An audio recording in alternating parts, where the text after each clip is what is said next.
এইবাৰ পুনৰ উত্থাপন হৈছে ভোট বৰ্জনৰ কথা। পিছে আলফা নেতা পৰেশ বৰুৱাৰ ফালৰ পৰা নহয়, এইবাৰ অৰবিন্দ ৰাজখোৱাইহে ভোট বৰ্জনৰ কথা উল্লেখ কৰিছে। সমাগত লোকসভা নিৰ্বাচন বৰ্জন কৰিব আলোচনাপন্থী আলফাই। আলোচনা শেষ নোহোৱালৈ ভোট নিদিয়ে আলফাই। আলোচনা বা নিৰ্বাচন আহিলেই এই কথাটো আহে, সংযুক্ত মুক্তি বাহিনী অসমে নিৰ্বাচনত কি ভূমিকা গ্ৰহণ কৰিব, এইটো সম্পৰ্কত সকলোৰে আৰু এইটো স্বাভাৱিক কথা। আমাৰ দায়িত্ব আছে এই অসমৰ জনগণৰ আমাৰ প্ৰতি এইটো মানে আমাৰ বিষয়ে জনাৰ তেওঁলোকৰ প্ৰয়োজন আছে।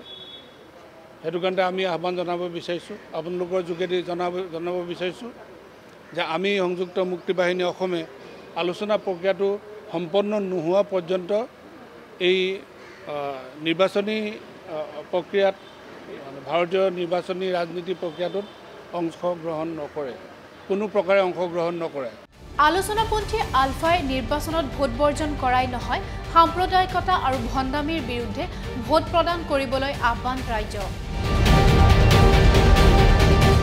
অসমৰ জনগণক আমি এই কথাটো নিশ্চিতভাৱে কৈ দিব লাগিব, যি ৰাজনীতিক দলেই নহওক লাগে আৰু যি ৰাজনীতিকেই নহওক লাগে বা যি মানে প্ৰতিনিধিয়েই নহওক লাগে, যিসকলে অসমৰ হৈ কাম কৰিব, কোনো ভণ্ডামী ৰাজনীতি, কোনো বিশ্বাসঘাতকী ৰাজনীতি, এনেধৰণৰ কোনো বান্দৰামী ৰাজনীতি যাতে কৰা কোনো লোকক তেখেতসকলে নিৰ্বাচন নকৰি সঁচাকৈয়ে অসমৰ কাৰণে, প্ৰকৃততে অসমৰ কাৰণে, অসমৰ স্বাৰ্থত কাম কৰা লোকক তেওঁলোকে যিটো মানে বিবেচনা কৰি তেওঁলোকে ভোট গ্ৰহণ কৰি ভোট দিবৰ কাৰণে মই আহ্বান জনাই ৰাখিলোঁ।